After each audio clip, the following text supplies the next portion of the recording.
have to develop grassroots sport in Nigeria by supporting any way we can. Media, athletes, all the administrators coming together to make sure grassroots sport development in Nigeria becomes paramount to everyone's heart. Welcome you on 360 Sport. On Trust TV, I am Adeni Ajishafe. Well, as usual, Ibrahim Yusuf is here. Let's run this business together. Always a pleasure to be here. Let's go. Let's start with some grassroots sport development that has to do with basketball, because Federal Ministry of Youth and Sport rolled out that under 18 basketball championship will be coming up across Nigeria, where it is going to be a zonal competition. They will pick the best two teams from each zone. The six geopolitical zones in Nigeria will now come to Abuja, where I will be competing here at the FCT. But the good thing right now, at least, is the fact that they will allow all these young boys and girls to have a feel of the sport called basketball. The Duncan Slam sport has actually faced some issues recently, where they banned international competition for Nigeria. D-Tigress won't be competing now because of the fact that a lot of issues here that has to do with leadership tussle in the MBBF. But that will not deter us from having grassroots sport development in basketball under 18, but for boys and girls, and this will be a very good one, at least, Ibrahim. Yes, we talked about earlier how we need to develop grassroots sports. We need to take it to these children, these kids at school, home, and on the streets, and so that's where the talent is. You understand? So we can be able to grab these talents early, nurture them, so that they can be able to represent the country. And we actually need to do things like that, because I think apart from football, I think the next best thing is basketball in Nigeria. You know, and that is something that actually needs to be harnessed. So this is a welcome development that we're having a tournament like this, focusing on the under-18s, giving them a tournament to be able to showcase themselves, showcase their talents, so that they can be able to get picked, and hopefully we're having a very good pool for the future Tigers. Unfortunately, just like you mentioned earlier, because of leadership tussle in the MBBF, basketball has been banned. International basketball tournaments have been banned by the government, and that is really a poor development. Because we've always said it, most of the problems in Nigerian sports stem from these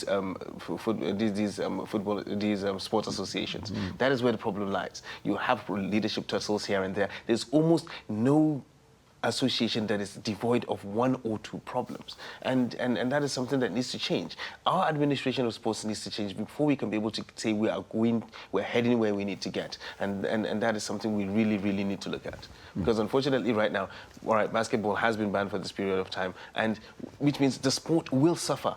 The sport will definitely suffer while we're out of these tournaments, while we're out of these competitions for this period of time. And it's no fault of the players. The players have nothing to do with it. It is because of some people and who fail to agree on certain things. That is why they are being affected as they are right now. Because they want to go out there, they want to represent their country. Everybody wants, that's the high point of everybody's career as a sports person, for you to represent your country. Unfortunately, these guys are not given that opportunity to do that. But at least, even though those international tournaments will not be available, the national team will not be participating in all these international tournaments, we're given the grassroots opportunity to develop. Get these under-18s there. Get them to love basketball, pick up these talents, nurture them, and hopefully we can be able to do something worthwhile with the national team. Well, while we're talking about that, we also need to talk about the second story that has to do with D-Tigers now, where 15 players are actually saying, okay, they got a petition to say, okay, we are not going to play for Nigeria anymore if this particular leadership doesn't change. They are tired of all the problem, because when two elephants fight, well, the grass. Exactly. Who are the grass here? They are the players. The players, exactly. For both men and women, D-Tigers, D-Tigress, as it is. The D-Tigers actually made the first move now by saying they won't be playing. 15 of them, Ike Diogu and thereabout. I think we have that list there. Well, let's talk about it. But really, just as we are looking at grassroots sport development, the basketballer, the senior team, that's the D-Tigers, are saying, okay, if nothing is done, we won't be playing for Nigeria. Although, yes, the ban is there for the next 2 years that we won't be playing until we settle all the discord here. But, well, the federal government are saying, okay, they could rescind the decision if they can come together as one. Now, Ikediogu, Chamberlain Oguchi, Ayodeji, Akindele, Ekpe, Udo, Ganilawa, Benjamin Uzo, Chimeze Metu, Alade Aminu, Michael Ume, Ekene Belkwe, Stanley Okoye, Alfarouk Aminu, George Akona, and you have Ike Nwanu, not forgetting Andy Ogude, all of them agreeing together, getting the petition that, well, if we don't do this, If this person doesn't leave, we won't play for Nigeria anymore because we are tired of whatever is happening. And they're well within their rights to do that. I mean, like we just mentioned this. At the end of the day, these are the guys that suffer, you know, and it's due to no fault of their own. They want to go out there, they want to represent Nigeria, they want to play for Nigeria. Unfortunately, due to no fault of their own, somebody sits down and makes a decision that I want to go and fight for this leadership, and for God knows what reason. And unfortunately, it's affecting them now because they can't do what they're supposed to do. They're supposed to play. Everybody wants to play. But unfortunately, they're not doing that. Because of administration, because of these administrative tussles, things that happen behind the scenes, things that happen in the offices, in the corridors of power, where they have nothing to do with these players. They are being directly affected because they are the ones who have been negatively affected by that. So I think they're well within their rights to say, okay, fine, if you don't sort this thing out, even if you call us to play, we will not play. Yes, we will not play until you guys are able to sort this thing out. And I think they're well within their rights to do that. I think they need to take a stand because they of course are an interested party. Because right now, if you are going to say, all right, like maybe a negotiation is going to happen, they're going to sit down and talk about it, you probably have a representative of the federal government. Then if there's any faction, all these factions will be represented. There is no representation from the players.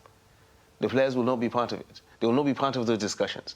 Nobody is going to consult them. At the end of the day, you're going to take decisions that are going to affect these guys directly. You know, so I think they're well within the rights to say, okay, fine, enough is enough. If you guys are going to sort yourselves out, go ahead and sort yourselves out. If you don't sort yourselves out, if you call us to play for Nigeria, we will not play for the country within this period. These are the big boys when it comes to basketball. Exactly. And really, for them to, majority of them play, they apply their trade right over there in the US NBA. Exactly, And the NBA. For now, that they say, okay, if we cannot settle this issue, we won't be playing. Although from the way it is, I think it's high time that the two factions just come together. If really they really have the love of basketball in their heart, let them come together. Okay, how many years do you want to stay? Exactly.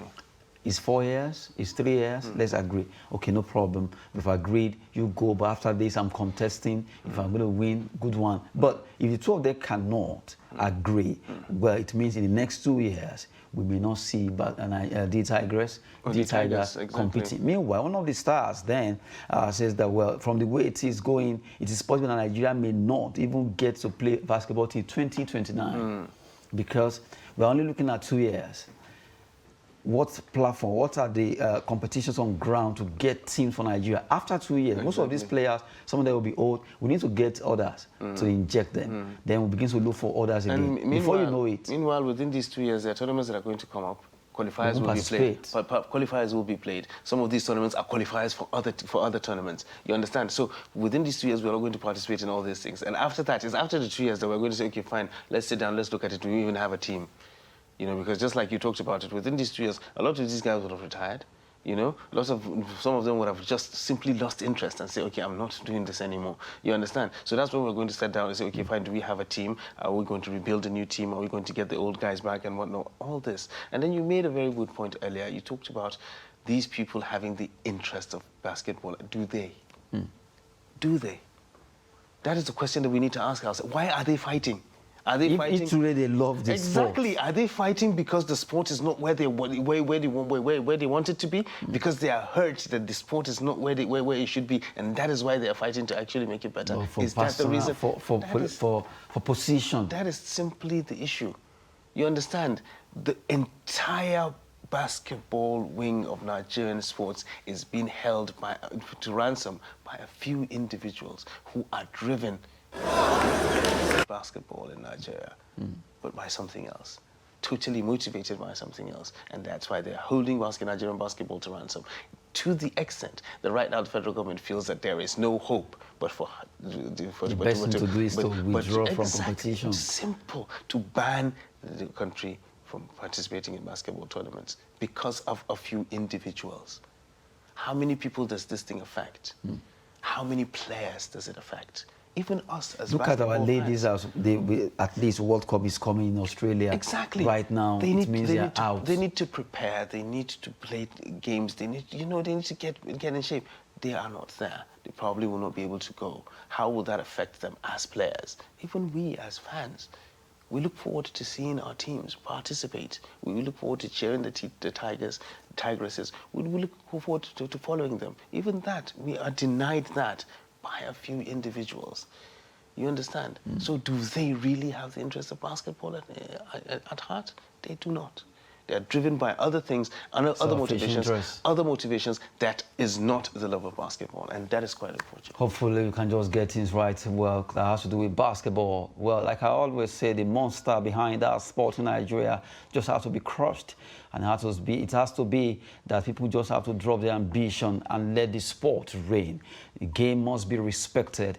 That has nothing to do with personal interest now or selfish interest or political interest. Let's just look at these players who train week in, week out, the boys, the girls, the men, the women, and you just don't give them the chance to showcase their talent for this great country when it comes to the dunk and slam sport of basketball.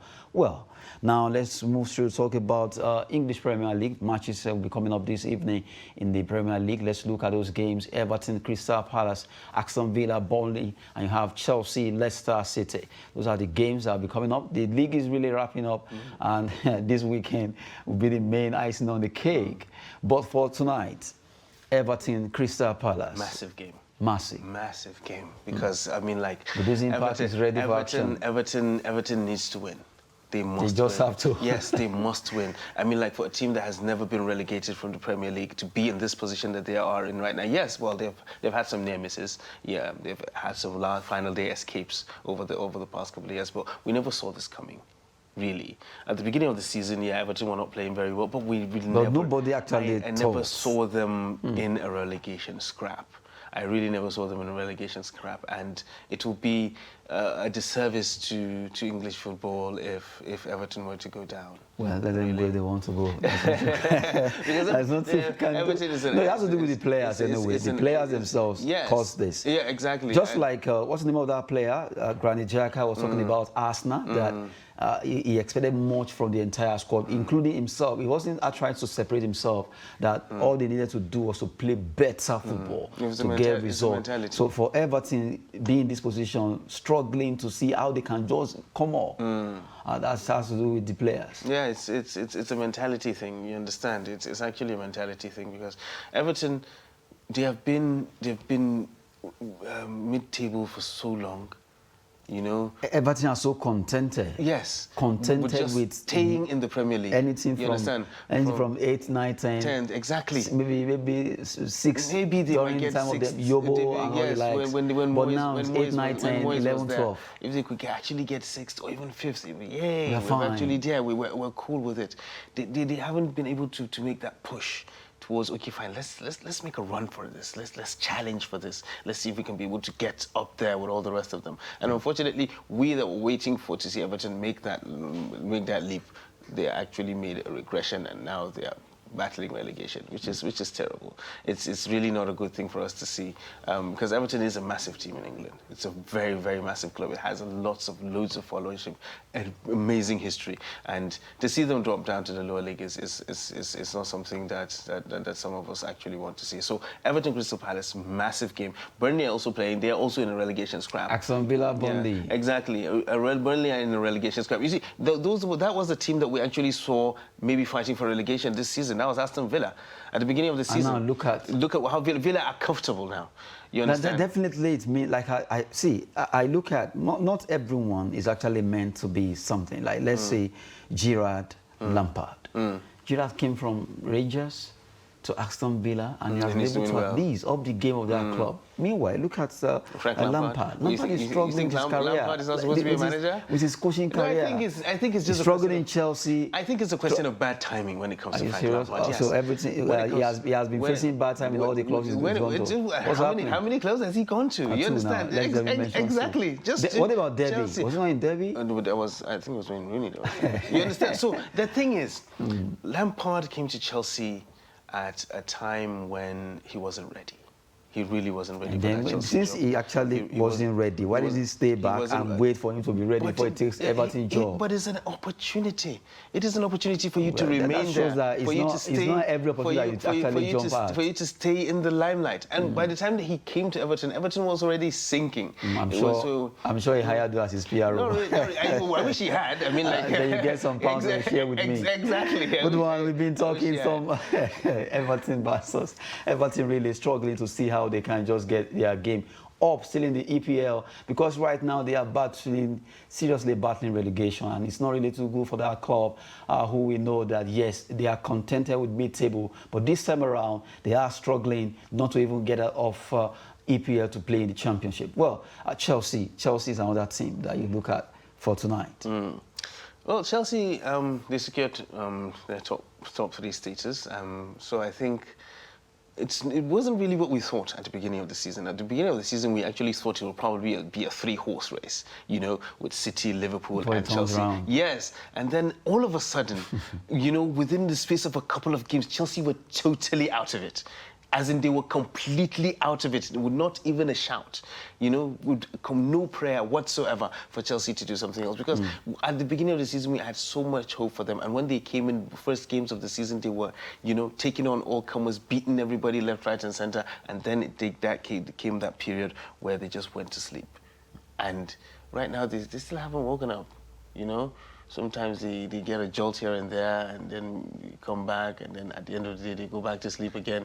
There's something missing domestically. In London. Maybe something is missing in London. No, something is missing in Chelsea. After all, no. Something is missing in West London. Something is missing. Okay, but London is London. No, West London is different from North London. But really, Chelsea, Arsenal, well, from the way it is. But let's just see what's going to happen. It's down to the wire for the last day, but for the game for tonight, Chelsea, Leicester, let's see if they can turn things around again and win big for that club that belongs to the Chelsea fans that are so bluish in color. Good one there. Let's move straight to talk about other stories quickly, where German Bundesliga playoff will be coming up between Hertha Berlin and Hamburg. But that will be a match to watch between Hamburg and Hertha Berlin. Ibrahim, quickly, yes. Our time is almost running out. Yes, I would really love to see Hamburg back. I really, really, really love to see them. I mean, like, it was so painful because they were holding the record of not being relegated. They have not relegated before, but until they went down. They went down, and they're back. Still. Well, I just pray they come back. Hamburg is a team that I actually love in Germany, and I really love to see them again. Let's see if they will come back. That team, I remember when Chris Santos, my colleague, signed for them. It made them popular here in Nigeria too. Exactly. But now let's quickly look at two stories trending in the world of transfer, where Chelsea could sign AC Milan defender, who's also the captain of that club, defender Alessio Romagnoli, where he could be moving on a free transfer to join the Blues if everything goes well with the buyer, the team actually being acquired right now by Togboli, but it's possible that they could be gunning for Romagnoli, and if everything goes well, who knows?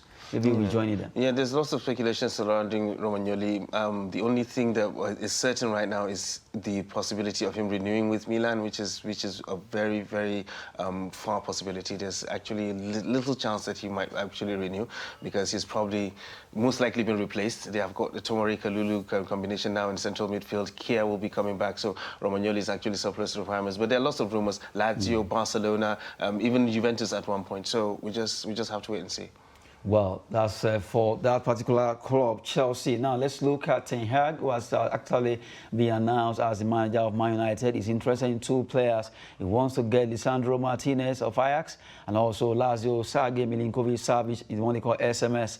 Maybe you'll be sending the SMS to the players to win game. But good one. If you can get these two players, that would be nice. But I don't know, from the way it is, will Lisandro Martinez leave? Well, though he's his former boss now, he will drag him down there.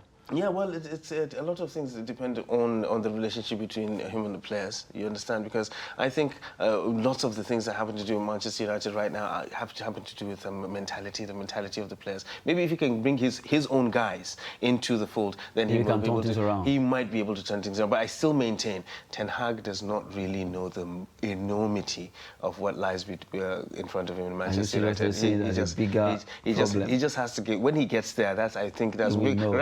Thought he was going to be a stroll in the park. I believe he actually thought that he was going to come, be caretaker manager, and then turn things around, and then get himself a longer deal. I actually believe that was what he came to do. Unfortunately for him, when he came and he saw the rot in Manchester United, that was when straight to run to Austria. Exactly. Now he's the Australian. Austria was the bailout. So I really don't think Ten Hag knows the enormity of what lies in front of him. But given time, I think he has the capacity to turn things around in Manchester United. If he will have that time, that is something that will remains to be seen. Hopefully, maybe they will give him time if he can turn things around, because according to Ibrahim, who has studied Manchester United very well, says a lot of issues there for Erik ten Hag to face by the time he takes over that job. Hopefully, let's see if he can actually make things happen for the Red Devils. That's it on 360 Sport for this evening. It's always good to have you talking sport, at least giving us a lot of friends of AC Milan, friends of Tottenham Hotspur. Exactly. Mention your Nigerian club. Nasarawa United. Nasarawa United. Are you sure? Well, it's a good one there, Ibrahim. Thank you very much on the show. It's always a pleasure to be here, Adeni. I doubt that your Nasarawa United is true. Well, I am Adeni Ajishafe. Thanks for watching. That was the first club I gave.